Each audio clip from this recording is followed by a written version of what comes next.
ஓம் சாந்தி. December 23, 2025. காலை முரளி பாப்தாதா, மதுபன். இனிமையான குழந்தைகளே, கடவுளின் சேவைக்காக நீங்கள் கொண்டிருக்கும் எண்ணங்கள் தூய எண்ணங்கள் அல்லது மற்ற எண்ணங்களிலிருந்து விடுபட்டு இருத்தல் என கூறப்படுகின்றன. அவை வீணானவை அல்ல. கேள்வி: பாவ செயல்கள் செய்வதிலிருந்து பாதுகாக்கப்படுவதற்கு உங்கள் கடமையை நிறைவேற்றுகின்ற பொழுதும் நீங்கள் எதனால் கவரப்படுவதிலிருந்து விடுபட்டிருக்க வேண்டும்? பதில்: உங்களின் நண்பர்கள் உறவினர்களுக்கு நீங்கள் சேவை செய்யலாம். ஆனால் அதனை அலௌகிகமான கடவுளின் பார்வையுடன் செய்யுங்கள். நீங்கள் அவர்கள் மீது பற்றின் இழைகளை கொண்டிருக்க கூடாது. உங்களுக்கு இருக்கின்ற எந்த உறவு முறையாவது விகாரத்தின் அடிப்படையிலான எண்ணங்களை கொண்டதாக இருக்குமாயின் அப்பொழுது நீங்கள் செய்யும் செயல்களும் பாவகரமானவை ஆகிவிடுகின்றன. ஆகவே எவ்விதமான கவர்ச்சிகளில் இருந்தும் விடுபட்டு இருந்து உங்கள் கடமையை நிறைவேற்றுங்கள். ஆத்ம உணர்வில் இருப்பதற்கு இயன்றவரை முயற்சி செய்யுங்கள். ஓம் சாந்தி. இன்று எண்ணங்கள், பாவ எண்ணங்கள், சாதாரண எண்ணங்களில் இருந்து விடுபட்டு இருப்பதன் தத்துவம், அதாவது செயல், நடுநிலை செயல், பாவ செயல் என்பனவற்றின் தத்துவத்தை பற்றி உங்களுக்கு விளங்கப்படுத்தப்படுகிறது. இங்கு இவ்வுலகில் இருக்கும் வரை உங்களுக்கு நிச்சயமாக எண்ணங்கள் ஏற்படும். எந்த ஒரு மனிதராலும் ஒரு கடத்திற்கேனும் எண்ணங்களை கொண்டிருக்காமல் இருக்க முடியாது. உங்களுக்கு இங்கும் சத்திய யுகத்திலும் பக்தி மார்க்கத்திலும் எண்ணங்கள் ஏற்படுகின்றன. ஆனால் நீங்கள் இந்த ஞான மார்க்கத்திற்கு வரும்பொழுது எண்ணங்கள் சாதாரணமான எண்ணங்களாக இருக்கக்கூடாது. ஏனெனில் நீங்கள் கடவுளின் சேவைக்கான கருவிகள் ஆகியுள்ளீர்கள். ஆகவே நீங்கள் யஜ்யத்திற்காக கொண்டிருக்கும் எண்ணங்கள் வெறுமனே எண்ணங்கள் அல்ல, அது நிர்சங்கல்பம், அதாவது எண்ணங்களில் இருந்து விடுபட்டு இருத்தல். எவ்வாறாயினும் உங்களுடைய பயனற்ற எண்ணங்கள், அதாவது கலியுக உலகம், கலியுக உறவினர்கள், நண்பர்கள் பற்றிய எண்ணங்கள் பாவகரமானவை என்றே அழைக்கப்படுகின்றன. ஏனெனில் இந்த எண்ணங்கள் மூலம் பாவ செயல்கள் இடம்பெறுகின்றன. அவற்றின் மூலம் நீங்கள் துன்பத்தையே பெறுகின்றீர்கள். எனினும் யஜ்யத்தை பற்றியும் கடவுளின் சேவை பற்றியும் எண்ணங்களை கொண்டிருக்கும் பொழுது நீங்கள் நிர்சங்கல்பம் உடையவர்கள், அதாவது எண்ணங்களிலிருந்து விடுபட்டவர்கள் எனப்படுகின்றீர்கள். நீங்கள் சேவையை பற்றிய தூய எண்ணங்களை கொண்டிருக்கலாம். பாருங்கள், குழந்தைகளாகிய உங்களை பராமரிப்பதற்காகவே பாபா இங்கே அமர்ந்திருக்கின்றார். பெற்றோர் தங்கள் குழந்தைகளுக்கு சேவை செய்ய வேண்டும் என்ற எண்ணங்களை கொண்டிருக்கிறார்கள். ஆனால் அந்த எண்ணங்கள் பாவங்கள் செய்யப்படுகின்ற எண்ணங்கள் அல்ல.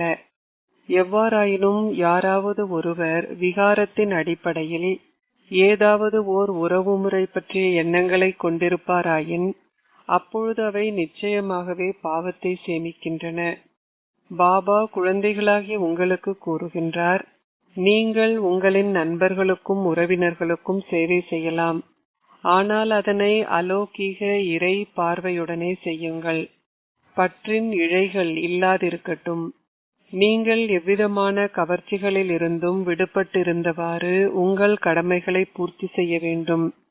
எவ்வாறாயினும் இங்கிருக்கின்ற யாராவது கர்ம உறவு முறைகளை துண்டிக்க முடியாதவராக இருப்பினும் அவர்கள் கடவுளை விட்டுவிடக் கூடாது.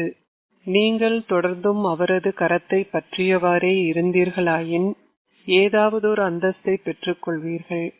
உங்கள் ஒவ்வொருவருக்கும் உங்களுக்குள்ளேயே என்ன விகாரம் இருக்கிறது என்பது தெரியும். எவராவது ஒரு விகாரத்தையேனும் கொண்டிருப்பாராயின் அப்பொழுது அவர் நிச்சயமாக ஷரீர உணர்வு உடையவராகவே இருக்கின்றார். எவ்விதமான விகாரங்களும் அற்றவர்களே ஆத்ம உணர்வு உடையவர்கள். யாராவது ஒருவர் ஏதாவது ஒரு விகாரத்தையேனும் கொண்டிருந்தால் நிச்சயமாக தண்டனை கிடைக்கும். விகாரத்திலிருந்து விடுபட்டவர்களே தண்டனையிலிருந்து விடுபட்டிருப்பார்கள். உதாரணமாக சில குழந்தைகள் காமமோ கோபமோ பேராசையோ அல்லது பற்றோ அற்றவர்கள். அவர்களால் மிக நல்ல சேவை செய்ய முடிகிறது. அவர்களின் ஸ்திதியானது பெருமளவிற்கு இந்த ஞானம் மற்றும் யோகம் நிறைந்ததாகவே இருக்கிறது. நீங்கள் அனைவரும் கூட அவருக்கே வாக்களிப்பீர்கள். அனைவரும் சிறந்தவராக இருக்கின்ற ஒருவரை பற்றி இவர் மிக சிறந்தவர் என்றே கூறுவார்கள் என்று நான் அறிந்துள்ளதைப் போல் குழந்தைகளாகிய நீங்களும் அறிந்திருக்கின்றீர்கள். எவராவது குறைபாடுகளை கொண்டிருந்தால் அதற்கு ஏற்பவே பிறர் அவருக்கு வாக்களிப்பார்கள். இந்த உறுதியான நம்பிக்கையை கொண்டிருங்கள். எந்த ஓர் விகாரமாவது இருக்குமாயின் அவரால் சேவை செய்ய இயலாது. விகாரம் முற்றிலுமே ஏற்பட முடியாமல், அதாவது உட்புக முடியாமல் இருப்பவர்களாலேயே சேவை செய்து மற்றவர்களையும் தமக்கு சமமாக ஆக்க முடியும். இதனாலேயே நீங்கள் விகாரங்களுக்கு எதிராக முழுமையாக வெற்றியடைய வேண்டும். பாவ எண்ணங்கள் முழுமையாக வெற்றி கொள்ளப்பட வேண்டும். நீங்கள் கடவுள் பற்றிய எண்ணங்களை கொண்டிருக்கும் பொழுது சாதாரண எண்ணங்களில் இருந்து விடுபட்டவர்கள் என்றே கூறப்படுகிறீர்கள். உண்மையில் நிர்சங்கல்பம் என்னும் ஸ்திதியானது நீங்கள் முற்றிலும் எவ்விதமான எண்ணங்களும் அற்று இருப்பதுடன் சந்தோஷத்திற்கும் துன்பத்திற்கும் அப்பாற்பட்டிருக்கும் ஸ்திதியாகும். நீங்கள் உங்களுடைய கணக்குகளை தீர்த்த பின்னர் நீங்கி செல்லும் பொழுது இறுதியில் அது நிகழும். அங்கே மேலே நீங்கள் சந்தோஷம் துன்பம் போன்ற அனைத்திற்கும் அப்பாற்பட்ட ஸ்திதியில் நிலைத்திருப்பீர்கள். அந்நேரத்தில் உங்களுக்கு எந்த எண்ணங்களும் ஏற்பட முடியாது. அந்நேரத்தில் நீங்கள் செயல்கள் நடுநிலை செயல்கள் இரண்டிற்கும் அப்பால் இருக்கின்ற ஸ்திதியை கொண்டிருப்பீர்கள். நீங்களே முழு உலகையும் தூய்மையாக்குவதற்கான கருவிகள் ஆகியிருப்பதனால் இங்கு நீங்கள் நிச்சயமாகவே எண்ணங்களை கொண்டிருப்பீர்கள். ஆகவே நீங்கள் நிச்சயமாக அதனை பற்றிய தூய எண்ணங்களை கொண்டிருப்பீர்கள். சத்யுகத்தில் நீங்கள் தூய எண்ணங்களை கொண்டிருப்பதனால் உங்கள் எண்ணங்கள் வெறும் எண்ணங்களாக இருப்பதில்லை. நீங்கள் எதனையும் செய்யும் பொழுதும் எந்த ஒரு கர்ம பந்தனத்தையும் உருவாக்குவதில்லை. உங்களுக்கு புரிகின்றதா? கடவுளால் மாத்திரமே செயல் நடுநிலை செயல் பாவ செயல்களின் தத்துவத்தை உங்களுக்கு விளங்கப்படுத்த முடியும். அவரால் மாத்திரமே எங்களை பாவங்களிலிருந்து விடுவிக்க முடியும். ஆகவே அவர் எங்களுக்கு சங்கமயுகத்தில் கற்பிக்கின்றார். ஆகவே குழந்தைகளே, உங்கள் மீது பெருமளவு கவனம் செலுத்துங்கள். தொடர்ந்தும் உங்கள் கர்ம கணக்கினை பாருங்கள். நீங்கள் இங்கு உங்கள் கணக்கை தீர்ப்பதற்காகவே வந்திருக்கின்றீர்கள். நீங்கள் இங்கு வந்து தொடர்ந்தும் மேலும் கர்ம கணக்குகளை உருவாக்கி தண்டனையை அனுபவிக்க நேரிடுவதாக இருக்கக்கூடாது. கர்ப்பப்பை சிறையில் அனுபவம் செய்கின்ற தண்டனை சிறிய விஷயம் அல்ல. இதன் காரணமாகவே நீங்கள் பெருமளவு முயற்சியை செய்ய வேண்டும். இலக்கு மிகவும் உயர்ந்தது. ஆகவே நீங்கள் எச்சரிக்கையுடன் முன்னேற வேண்டும். நீங்கள் நிச்சயமாக பாவ எண்ணங்களை வென்றவர்கள் ஆக வேண்டும். நீங்கள் எவ்வளவு தூரம் பாவ எண்ணங்களை வென்றவர்கள் ஆகிவிட்டீர்கள்? உங்களால் எண்ணங்களில் இருந்து விடுபட்ட ஸ்திதியில், அதாவது இன்ப துன்பத்திற்கு அப்பாற்பட்ட ஸ்திதியில் எந்த அளவிற்கு இருக்க முடிகின்றது? நீங்களே இதனை அறிய முடியும். இதனை தாங்களாகவே புரிந்து கொள்ள முடியாதவர்கள் மம்மாவிடமோ அல்லது பாபாவிடமோ இதனை கேட்கலாம். ஏனெனில் நீங்களே அவர்களின் வாரிசுகள். ஆதலால் அவர்களால் அதனை உங்களுக்கு கூற முடியும். சாதாரண எண்ணங்களிலிருந்து விடுபட்ட நிலையில் இருப்பதன் மூலம் உங்களால் உங்கள் சொந்த பாவங்களை மாத்திரமின்றி மற்றொரு பாவ ஆத்மாக்களின் பாவங்களை தடுக்க முடியும். இதனால் காம உணர்வுடன் உங்கள் முன்னால் வருகின்ற எவராலும் கூட விகாரமான எண்ணங்களை கொண்டிருக்க முடியாது. மக்கள் தேவர்களின் விக்கிரகங்களின் முன்னால் வரும்பொழுது அமைதி அடைகிறார்கள். அவ்வாறே நீங்கள் மறைமுகமான வடிவில் இருக்கின்ற தேவர்கள். விகார எண்ணங்கள் கொண்ட எவராலும் உங்கள் முன் வரவே முடியாது. நீங்கள் யோகயுக்த நிலையில் நிற்கின்றீர்களாயின் காமம் நிறைந்த மக்கள் உங்கள் முன்னால் அத்தகைய எண்ணங்களுடன் வந்தாலும் அவர்களால் உங்களை தாக்க முடியாது. பாருங்கள் குழந்தைகளே, நீங்கள் இங்கே உங்கள் விகாரங்கள் என்ற ஆகுதியை கடவுளிடம் கொடுப்பதற்காகவே வந்துள்ளீர்கள். ஆனால் உங்களில் சிலர் அந்த அர்ப்பணிப்பை மிக சரியாக இன்னமும் செய்யவில்லை. அவர்களின் யோகம் கடவுளுடன் தொடர்பு படவில்லை. நாள் முழுவதும் அவர்களின் புத்தியின் யோகம் தொடர்ந்தும் அலைந்து திரிகிறது. அதாவது அவர்கள் ஆத்ம உணர்வு உடையவர்கள் ஆகவில்லை. சரீர உணர்வினை கொண்டிருப்பதனால் அவர்கள் மற்றவர்களின் சுபாவத்தின் ஆதிக்கத்திற்குள் வருகிறார்கள். இதனால் அவர்களால் கடவுளின் அன்பிற்கான தங்கள் பொறுப்பினை நிறைவேற்ற முடியாதுள்ளது. அவர்களால் கடவுளின் சேவையை செய்வதற்கான உரிமையை பெற முடியாதுள்ளது என்று அதற்கு அர்த்தம். இறைவனிடமிருந்து சேவையை பெற்று மற்றவர்களுக்கு சேவை செய்பவர்கள், அதாவது தூய்மையற்றவர்களை தூய்மையாக்குபவர்களே எனது உண்மையான பக்கா குழந்தைகள். அவர்கள் மிக உயர்ந்ததோர் அந்தஸ்தை பெறுகிறார்கள். இப்பொழுது கடவுளே வந்து உங்கள் தந்தையாகி உள்ளார். நீங்கள் சாதாரண வடிவில் இருக்கின்ற அந்த தந்தையை இனம் கண்டு கொள்ளாமையினால் வேறு ஏதாவது எண்ணத்தை உருவாக்கினால் நீங்கள் அழிவிற்கு இட்டுச் செல்லப்படுகிறீர்கள் என்றே அர்த்தம். இப்பொழுது 108 ஞான கங்கைகளும் தங்கள் சம்பூர்ண ஸ்திதியை அடைகின்ற அந்த நாளும் வரும். ஆனால் முற்றிலுமாகவே கற்காதவர்கள் தம்மை தாமே சீரழித்துக் கொள்வார்கள். இதனை உறுதியாக புரிந்து கொள்ளுங்கள். ஜானி ஜனன்ஹார் ஒவ்வொருவருக்குள்ளும் இருக்கின்ற அனைத்தையும் அறிந்தவர். பாபா யஜ்யத்தில் ரகசியமாக தவறான செயல்களை செய்பவர்கள் புரிகின்ற அனைத்தையும் நிச்சயமாக பார்த்து கொண்டிருக்கிறார். பின்னர் அவர்களுக்கு எச்சரிக்கை செய்வதற்காக அவர் தனது ஷரீர வடிவ பாபாவிற்கு தொடுகையை கொடுக்கின்றார். ஆகவே நீங்கள் எதனையும் மறைக்க கூடாது. தவறுகள் செய்யப்பட்டால் கூட அவருக்கு அவற்றை பற்றி கூறுவதால் நீங்கள் எதிர்காலத்தில் பாதுகாக்கப்படுகிறீர்கள். ஆகவே குழந்தைகளே, எச்சரிக்கையாக இருங்கள். குழந்தைகளே, அனைத்திற்கும் முதலில் நீங்கள் ஒவ்வொருவரும் உங்களை புரிந்து கொள்ள வேண்டும். நான் யார், நான் எவ்வாறாக இருக்கின்றேன். நீங்கள் நான் என கூறும் பொழுது அது ஷரீரத்தை குறிப்பிடுவதில்லை, ஆனால் அது ஆத்மாவையே குறிப்பிடுகிறது. ஆத்மாவாகிய நான் எங்கிருந்து வந்தேன், நான் யாருடைய குழந்தை? ஆத்மாவாகிய நான் பரமாத்மாவாகிய பரம தந்தையின் குழந்தையே என்பதை ஆத்மா அறிந்து கொள்ளும் பொழுது தந்தையை நினைவு செய்வதில் சந்தோஷம் இருக்கும். குழந்தைகள் தமது தந்தையின் தொழிலை அறிந்து கொள்ளும் பொழுது சந்தோஷத்தை அனுபவம் செய்கிறார்கள். ஒரு குழந்தை சிறியவராக இருந்து தனது தந்தையின் தொழிலை அறியாதிருக்கும் பொழுது அந்த அளவு சந்தோஷம் இருப்பதில்லை. குழந்தை வளரும் பொழுது தனது தந்தையின் தொழிலை பற்றி அறிந்து கொள்வதால் அதன் போதை அல்லது சந்தோஷம் அதிகரிக்கிறது. ஆகவே அனைத்திற்கும் முதலில் அவர் யார் என்றும் அவர் எங்கே வசிக்கின்றார் என்றும் அவரது தொழிலை அறிந்து கொள்ளுங்கள். ஆத்மா அவருடன் இரண்டர கலந்து விடுவார் என நீங்கள் கூறும் பொழுது ஆத்மா அழியக்கூடியவராகின்றார். ஆகவே யாருக்கு இதை பற்றி சந்தோஷம் இருக்கும்? உங்களிடம் வருகின்ற புதிய மாணவர்களை நீங்கள் கேட்க வேண்டும். நீங்கள் இங்கு என்ன கற்கின்றீர்கள்? அதன் மூலம் நீங்கள் என்ன அந்தஸ்தை பெற்றுக் கொள்வீர்கள்? லௌகீக கல்லூரிகளில் கற்பவர்கள் தாம் ஓர் வைத்தியர் ஆகுவதற்கோ அல்லது ஒரு பொறியியலாளர் ஆகுவதற்கோ கற்பதாக உங்களுக்கு கூறுகின்றார்கள். ஆகவே அவர்கள் உண்மையில் அதற்காகவே கற்கின்றார்கள் என்ற நம்பிக்கை உங்களுக்கு இருக்கும். இங்கும் கூட மாணவர்கள் இது நரகம் என்று அழைக்கப்படுகின்ற துன்ப உலகம், அதாவது அசுர உலகம் என கூறுகின்றனர். இதற்கு எதிராக ஸ்வர்க்கமான தேவர்களின் உலகம் என அழைக்கப்படுகின்ற ஸ்வர்க்கம் உள்ளது. அனைவருக்கும் இது தெரியும். இது ஸ்வர்க்கம் அல்ல, இது நரகம், அதாவது துன்ப உலகம் என்பதை நீங்கள் புரிந்து கொள்ள முடியும். இது பாவ ஆத்மாக்களின் உலகம். இதனாலேயே அவர்கள் அவரை எங்களை புண்ணிய உலகிற்கு அழைத்து செல்லுங்கள் என்று அழைக்கின்றார்கள். இங்கு கற்கின்ற குழந்தைகளுக்கு பாபா தங்களை இப்பொழுது அந்த உலகிற்கு அழைத்து செல்கின்றார் என்பது தெரியும்.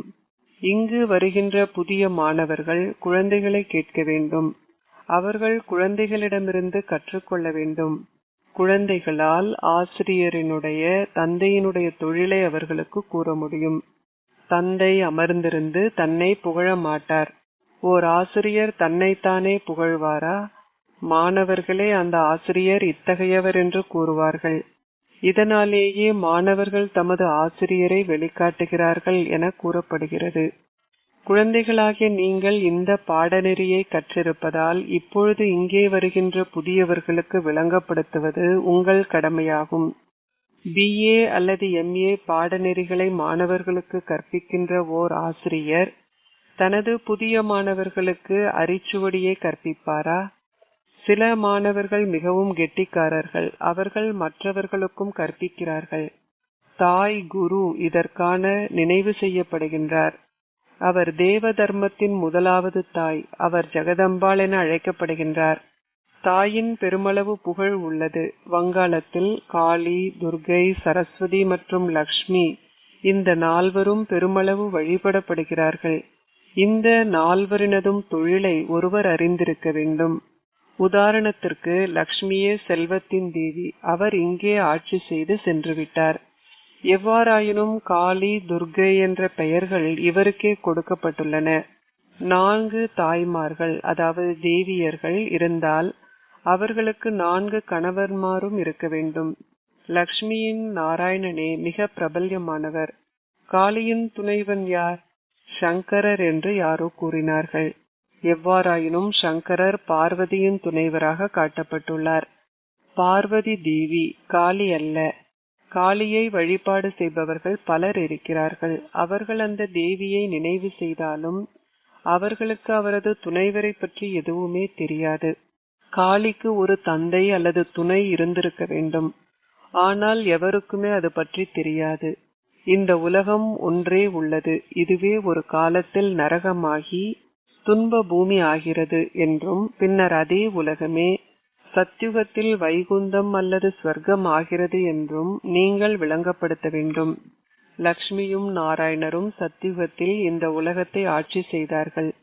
சூட்சும உலகில் லக்ஷ்மி நாராயணனின் சூட்சும வடிவங்களை கொண்ட ஸ்வர்க்கம் இல்லை. அவர்களின் உருவங்கள் இங்கேயே இருப்பதனால் அவர்கள் நிச்சயமாக இங்கேயே ஆட்சி செய்து சென்றார்கள். நாடகம் முழுவதும் ஷரீர உலகிலேயே நடைபெறுகின்றது. வரலாறு மற்றும் புவியியல் அனைத்தும் கூட இந்த பௌதிக உலகிற்கு உரியது. சூட்சும உலகிற்கான வரலாறோ புவியியலோ இல்லை. எவ்வாறாயினும் நீங்கள் அனைத்தையும் ஒரு புறம் விட்டுவிட்டு அனைத்திற்கும் முதலில் புதிய மாணவர்களுக்கு ஆல்பா மற்றும் பீட்டாவை பற்றி கற்பிக்க வேண்டும். ஆல்பா என்றால் கடவுள், அவரே பரமாத்மா.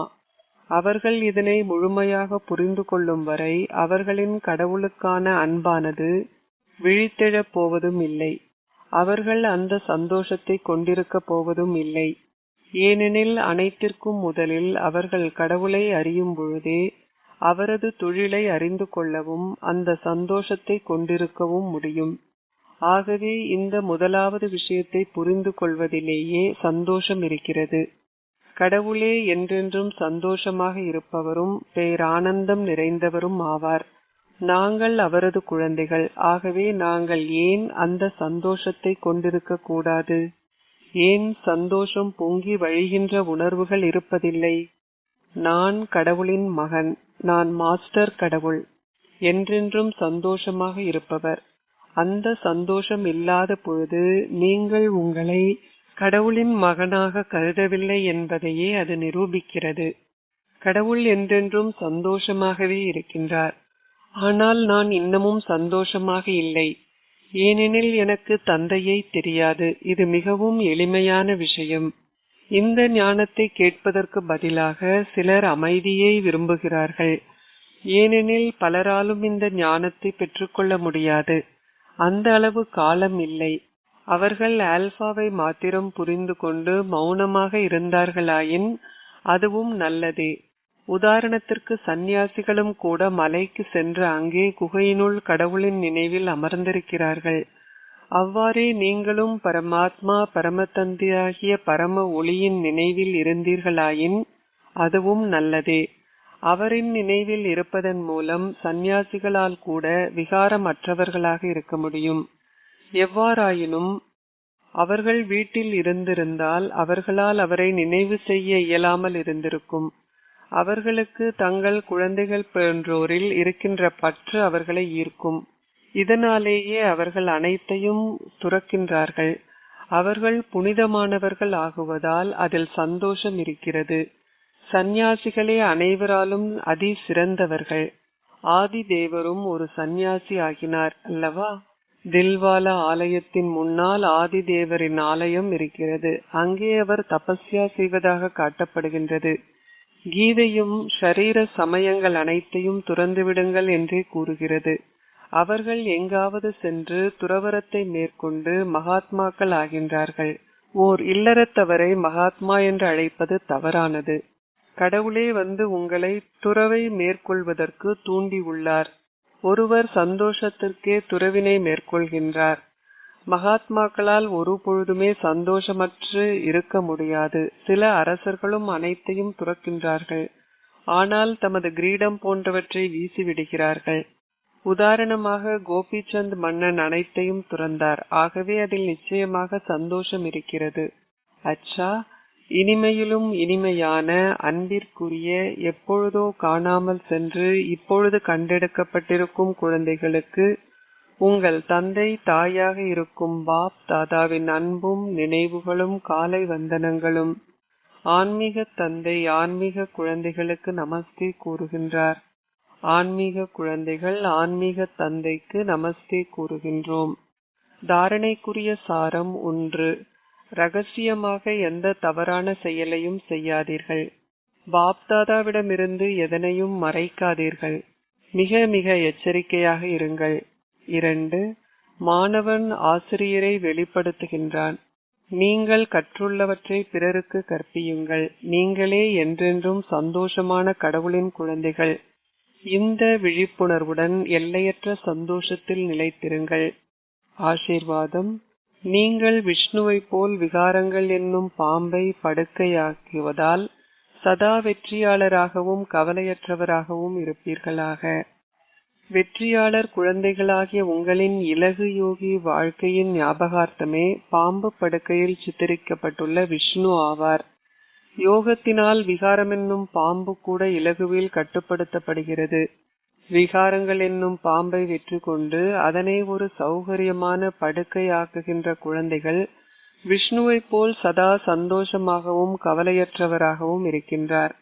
ஆகவே விகாரங்களை கட்டுப்படுத்துவதுடன் சகல உரிமைகளும் உடைய ஆத்மாவான இந்த உருவத்தை சதா உங்கள் முன்னால் வைத்திருங்கள். ஆத்மாவாகிய நீங்கள் சதா ஓய்வாகவும் கவலையற்றவராகவும் இருக்கின்ற நிலையில் இருக்கின்றீர்கள். ஸ்லோகம். ஒரு குழந்தையாகவும் அதிபதியாகவும் இருக்கின்ற சமநிலை மூலம் உங்கள் திட்டங்களை நடைமுறை ரூபத்தில் இடுங்கள். அவ்யக்த இஷாரா. இப்பொழுது முழுமையாகவும் கர்மாதீதாகவும் ஆகின்ற ஆழமான அக்கறையை கொண்டிருங்கள். உங்கள் பௌதீக அங்கங்கள் ஒவ்வொன்றுக்கும் உங்கள் சக்தியால் சிக்னல் கொடுங்கள். அப்பொழுது அத்தகைய சிக்னல்கள் மூலம் அவற்றை நீங்கள் விரும்பியவாறு இயங்க வைக்க உங்களால் முடியும். இவ்விதமாக பௌதீக அங்கங்களை வென்றவராகுங்கள். அப்பொழுது உங்களால் ஜடப்பொருளை வென்றவராகி கர்மாதி ஸ்திதியில் இருக்க முடிவதனால் உலக ராஜ்யத்தை ஆட்சி செய்பவர்கள் ஆக முடியும். ஆம் எனது பிரபுவே, பிரசன்னமாகி உள்ளேன் பிரபுவே என கூறி உங்கள் பௌதீக அங்கங்கள் ஒவ்வொன்றும் தொடர்ந்தும் இயங்க வேண்டும். உங்கள் பௌதீக அங்கங்கள் சதா ராஜரீக ஆட்சியாளரான உங்களை வரவேற்கும் பொழுது, அதாவது அவை தொடர்ந்தும் உங்களுக்கு வணக்கம் செலுத்தும் பொழுது உங்களால் பின்னர் கர்மாதீதாகவும் இயலும். ஓம் சாந்தி.